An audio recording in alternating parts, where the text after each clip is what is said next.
Hi guys, welcome back to my kitchen for another video. Today's video we're going to be preserving some of our harvests.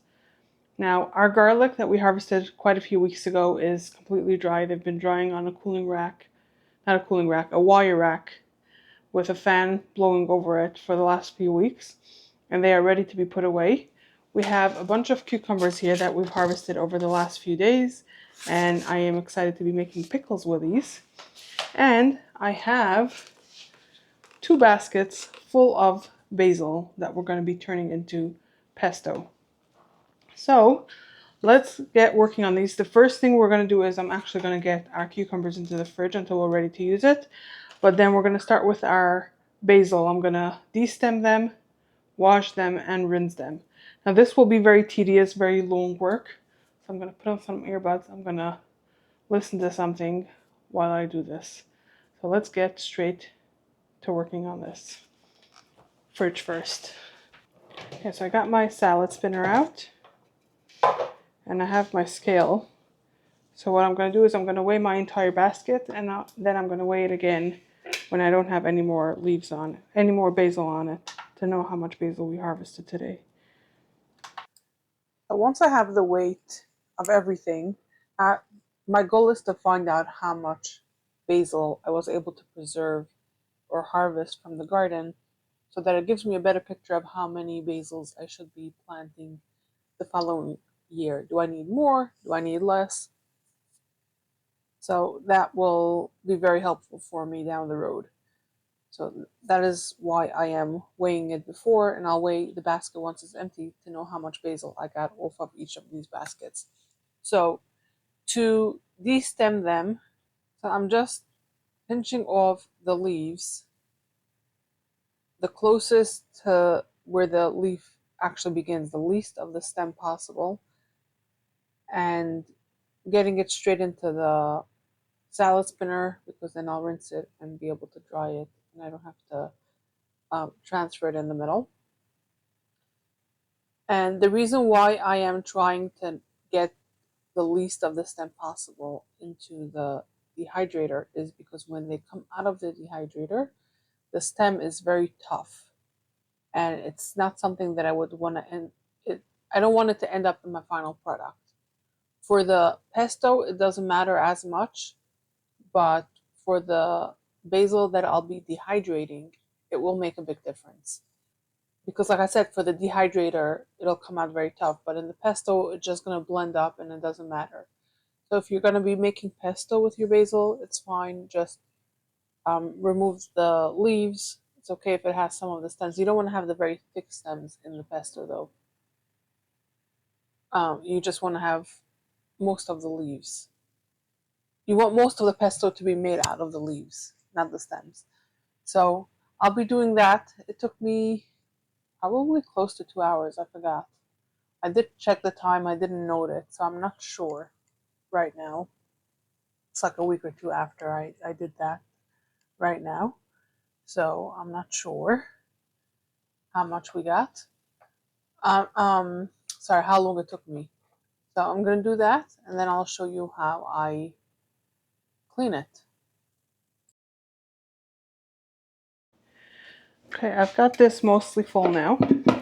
So we're going to start cleaning these. So I'm going to rinse it first and then spin it dry.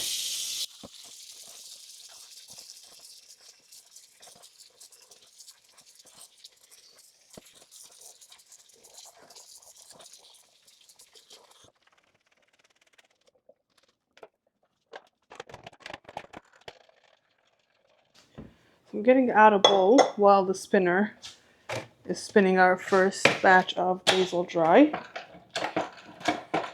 I'm going to continue destemming in the bowl, and once that's done, I'm going to transfer this into the spinner and rinse and dry this.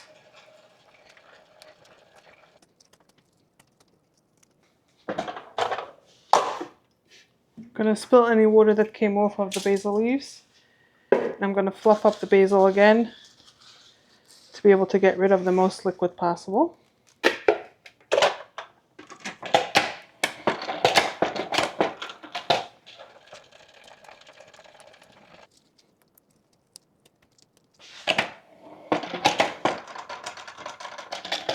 Okay, I don't see much more water coming off of those.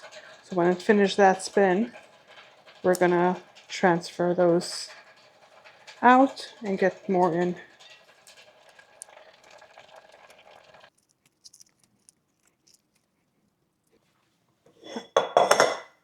Okay, to ensure that the basil leaves are completely dry, I'm getting a towel out. I'm gonna get the basil on here.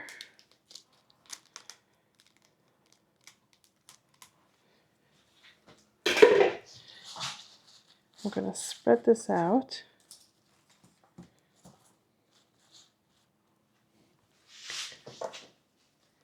And I'm gonna roll it up.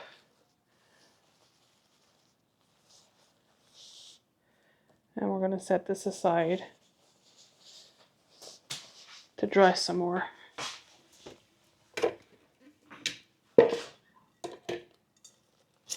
gonna get these basil leaves in here. And let's see if it's full.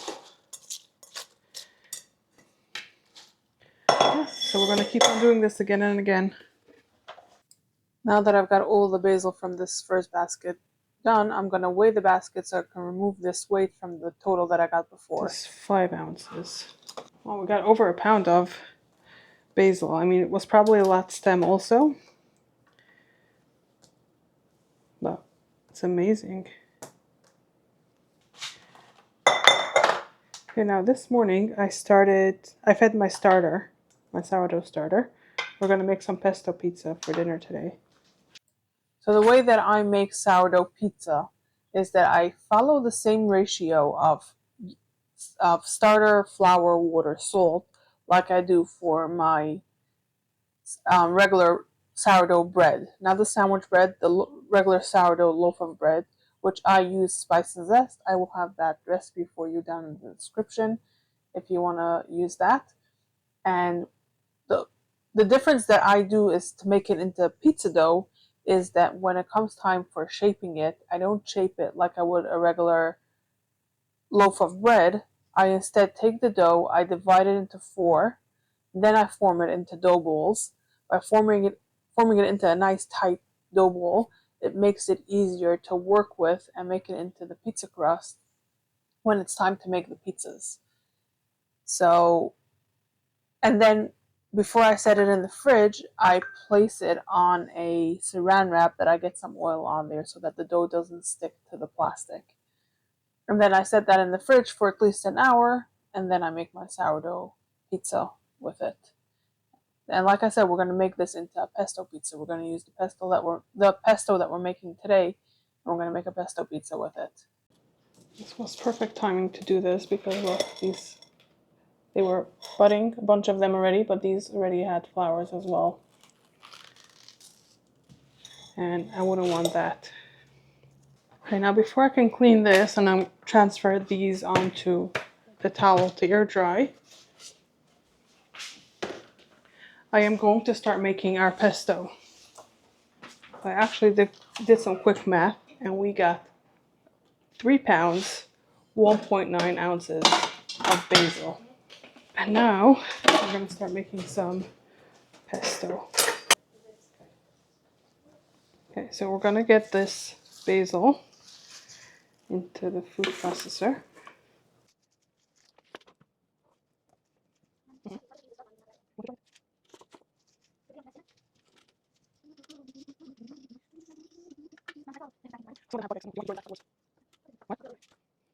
Now before I get going with that, I'm going to switch this out and get our last bit of basil clean and dry.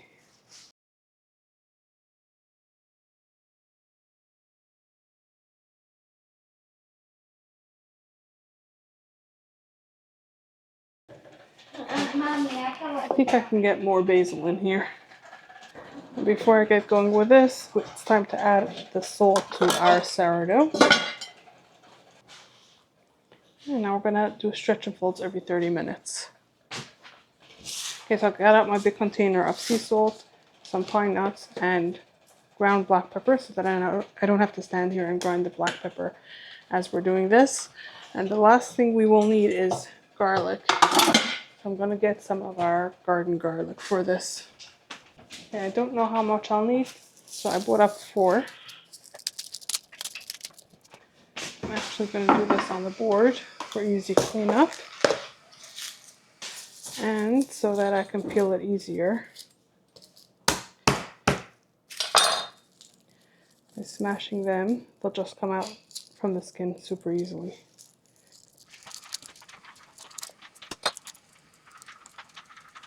I think I'm going to start off with 4 cloves in this one.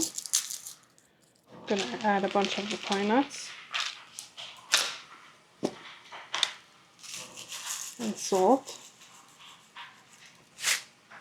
I'm going to put in black pepper.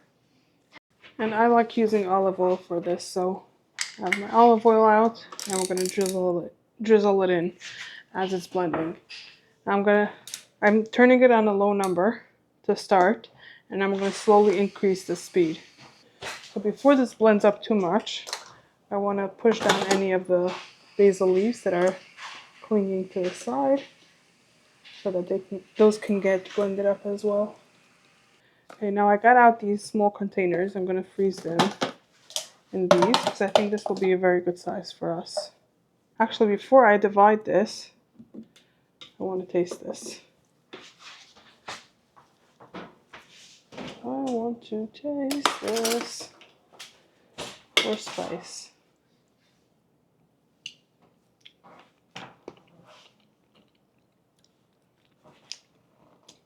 Delicious.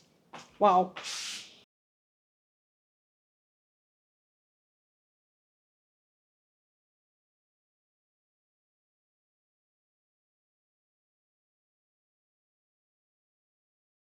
Okay, so we got 4 containers.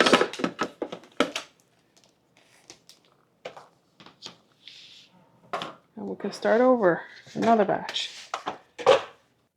I made our second batch and I divided those. That also made 4 containers. So we got 8 containers total. Oh, I forgot to taste this one. I'm gonna note on these labels that it should be tasted and adjusted. Okay, one of this is gonna go into the fridge. We're gonna have that for our pesto pizza tonight. And the rest of these are going into the freezer.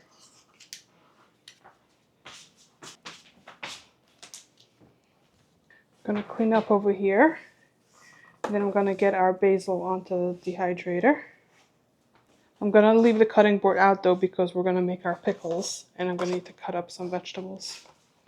So I got this down and I believe I have all the layers.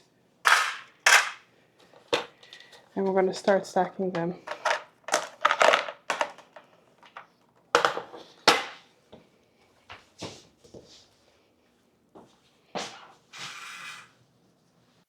So to get this dehydrating, all I'm doing is I'm taking the basil leaves one at a time and laying them as close as possible on the tray so that once they start drying and shrinking, we can still maximize the space on the trays and get the most done in one rotation as possible. So I'm going to keep on doing this until I fill up all of the layers, and then we're going to cover it and turn it on. Now I did this like this for 2 batches and I still had quite a few left. It took about, I'd say, somewhere between 12 and 24 hours to dry. Not 12, definitely not 12. Closer to 24 hours to dry. So you'll see later on what I do with the leaves between the batches.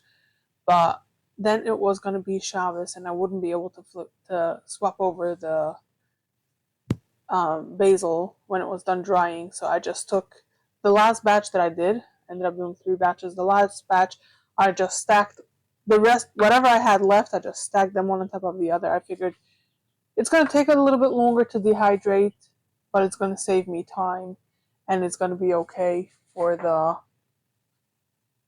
just going to take a little bit longer, but it's still going to dehydrate. And I figured I'm anyways going to be crumbling them as they come off the dehydrator when I put it into the pantry. So it doesn't matter if some of them are stuck together, which ended up happening. So yeah, this is how I dehydrate my basil for long-term storage.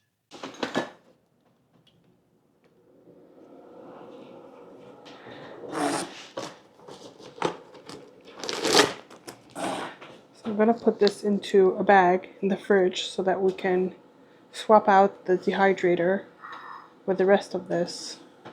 And we'll do it in shifts until all of this is dehydrated.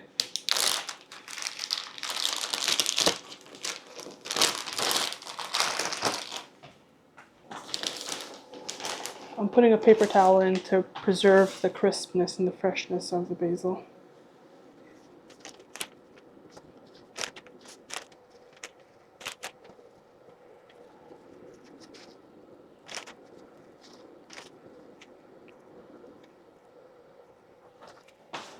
Put another paper towel on top because there's quite a bit of basil in here. I want to keep it as fresh as possible. And for that same reason, I'm also removing the most air possible from the bag, because air will make it oxidize. And this here is the dehydrated basil that we got. We got quite a bit, and I am very hopeful that this will last us through the winter.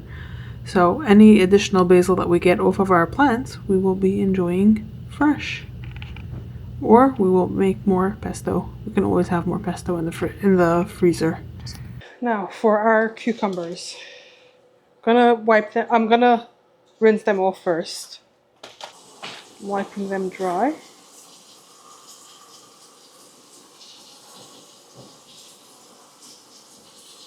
I'm gonna start with 2 jars.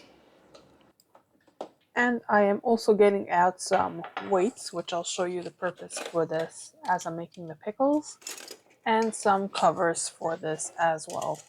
So with our smaller cucumbers, just gonna get those into our jars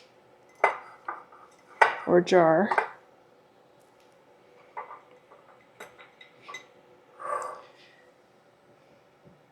And then I have 2 at least of these bigger ones that I am going to cut into wedges. And to ensure that these cucumbers fit into the jar properly, because they are quite whole also, I am going to cut all of the tops and the bottoms before I get them into the jar. And one will stay for fresh eating. Now I'm gonna open up some of the garlic. So I'm peeling the garlic and getting it straight into the jars. And you can add however many you want according to how much garlic flavor you would want to end up in your final product. I'm gonna run out to the garden and get some dill. I actually got the dill flowers. I took 1 big flower for each jar and 2 small ones for each jar. That should be enough. I'm gonna get some kosher salt into both of them.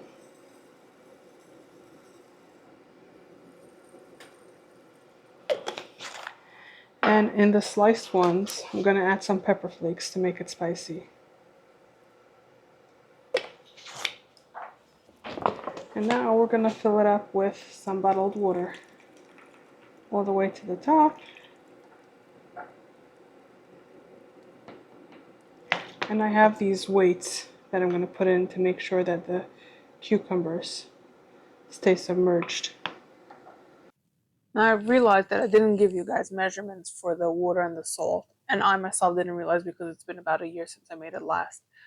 But I already made it again because I went out to the garden a few days after this and we got 18 cucumbers in one day. So I got bigger jars so I can make more pickles at once, like a bigger batch at a time. And I realized that the recipe actually says to add 1 tablespoon of salt per 2 cups of water. So the next batch that I made, which you might have seen in the thumbnail picture, then those are my second batch, and those are the ones that I did a tablespoon of salt per 2 cups of water. And once I got that in, I'm just covering it with a cover, and Again, over here I'm telling you not to close it tightly, but with my second batch I did close it tightly because after a day or two of having it like this, I realized it's okay if it's tight as long as I keep on burping them every day or two. So I'm closing them not very tight, and every day I'll open it up and let it burp. But for now, let me actually make it tight. I'm going to give it a little shake to make sure that the salt is dissolved.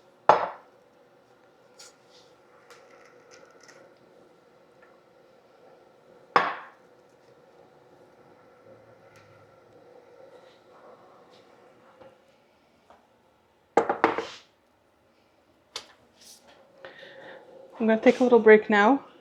We're going to come back to take care of the garlic. Okay, these have been sitting now for 2 days, and we need to burp them at least once a day. Now, yesterday I did it in the morning and there wasn't much to show you, but today you can see some fogginess in the water, and this is all I'm doing. I'm taking out the weight, pushing down a little bit, seeing if there's any gases in there, any bubbles that want to release. And I have a feeling that this one is very close to ready. I might take out one and taste. Wow, the smell. Yum. It smells like pickles. Wow, look at that. Oh yes. Lots of gas in this one. So it's fermenting nicely.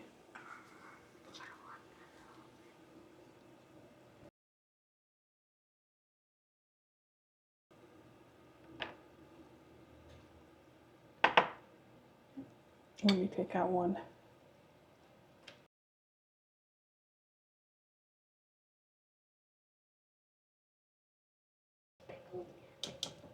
It's probably half pickled. Let me taste it.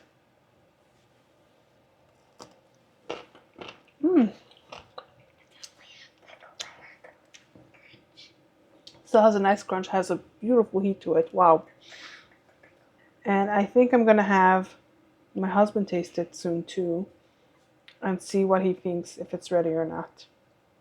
Because if it's ready, then I can just set it in the fridge and we can enjoy this.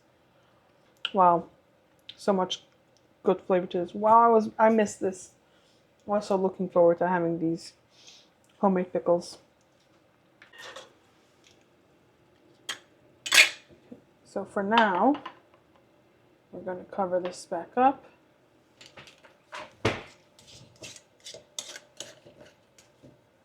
Close it back up. And since this bubbled up, I'm going to wipe it.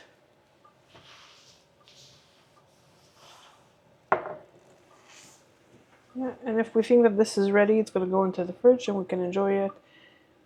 And I'll remove the weight before I put it into the fridge because we don't need it anymore. And if it's not, then I'll leave it out probably another day and then it should be ready. Because if we're not there, we're pretty close. So now for the garlic, I decided to do this outside because I figured it's making a very big mess. I mean, it's my first year, so I didn't know, but I just assumed that it would make a big mess, and I was right about that. And I had all my garlic out on my table. You can see how they're all nice and dry. Very big difference from when it first came out of the garden. I took it off of the shelf in my house. I brought it out here. I got out a big commercial outdoor garbage can, and I did my work directly over that to minimize the cleanup for afterwards. And the first garlics that I am cleaning are the ones that the necks had torn off as I was pulling them out, and I had to dig them out. So we're getting those done first, and all I'm doing for those is just cutting off the roots and cleaning it with my fingers to get the most dirt out from between the roots that are right at the tip of the actual garlic. And I am removing the outer layers that are dirty or crumbly or coming off already, because I want it to be the cleanest possible going into storage so that it stays fresh for the longest possible. Okay, now I can move on to the garlic that was harvested right, the ones that still have the stalks on them, the leaves on them. So what I am doing is I'm feeling first the necks of it. As I'm taking a garlic from the pile, I'm feeling the neck. If it feels like a soft neck, then I am doing the same thing with the root like I did with the other ones, cutting it off, cleaning it off, removing the outer layers, and then I'm just setting it aside. You'll see what I do with that at the end. But if it's a hard neck, meaning that the stem doesn't bend, and it's the ones that had produced my garlic scapes back when it was doing that, when it was still in the garden, then those I am cutting off about 2 to 3 inches from where the garlic bulb tops. And so you'll see that we still have a little bit of that stalk there. And I'm getting it into the basket that I have here in the front of me. And I'm going to do this until this entire pile is done. This took me probably just shy of an hour. As I was doing this, I was also taking out any garlic heads that didn't look like it was healthy and it would stay in long-term storage. Those that were, like, I put them separately so that I can get through those faster. I also took out any heads that were like rotten inside. For some reason, some of them were like rotten inside. They had spoiled before I even got to use them. I got rid of those. And for some odd reason, I think two of them, two, maybe three, they didn't form right. For some reason, like, it looked sort of like, instead of like a garlic, which has like the ridges of the cloves from the outside, it was nice and smooth from the outside. It looked like an onion, like a shallot shape, because it was like longer. And it felt like soft, like it didn't form like a clove of garlic. And the first one that I found like that, I opened up and like it felt wet and it looked wet. And the garlics were like, the cloves were very long, extremely long, soft, bendy, like they were like bent onto each other. I don't know why that happened or how it happened, what caused it to happen, but it did happen. So those 2 or 3, however many it was, I ended up throwing away as well. Now that I've got all of the garlics cleaned up, I am going to clean up my area a little bit, do a rough clean, before I start taking care of the soft neck garlic and showing you how I'm going to put that into storage. So what I'm doing is called braiding. So I know that some people do it like with rope from the beginning. I didn't. I just knew that people do this. It's not something that I researched right as I was doing this. I did not know the right way to do it. I was like, let me just try, see if I can do this, see how it works. And if it works, I'll do it all the same way. And if not, then I'll cut off the leaves like I did for the hard necks. So I started off with 3 pieces, and I'm doing like a French braid where every time I bring one of the stalks over, I'm adding another head of garlic into it. And once I felt like I couldn't braid it anymore because it was getting too many stalks in each strand, I just took what's it called? I took some twine and I tied off the ends to keep it all secure. And here it is. This is what it looks like, all braided up. I think it's beautiful. It came out really nice. So apparently I actually showed you the braid before I had the twine out. So I went to get the twine and scissors, and I'm gonna just tie it off at the top and hope that it's secure. And then I'm going to do this with the rest of the garlics, and I get 4, maybe 5 of those braids in total. And we got them all into storage. This here is our garlic and how I'm keeping it in the basement. I got this strainer in Target. I figured it's great for this, and once we're done with this garlic, I can use it in the kitchen as well. And we got our garlic braids lined up over here. I know that I can hang this, but at the moment I'm not sure I have somewhere to hang it. So we're keeping it like this with the airflow to be able to access the airflow from all the sides, and this will help keep the freshness. So thank you guys for hanging out with me while I put some of the garden away for later. If you want to see more harvesting and preserving as the season rolls on, hit subscribe and stick around. See you next time.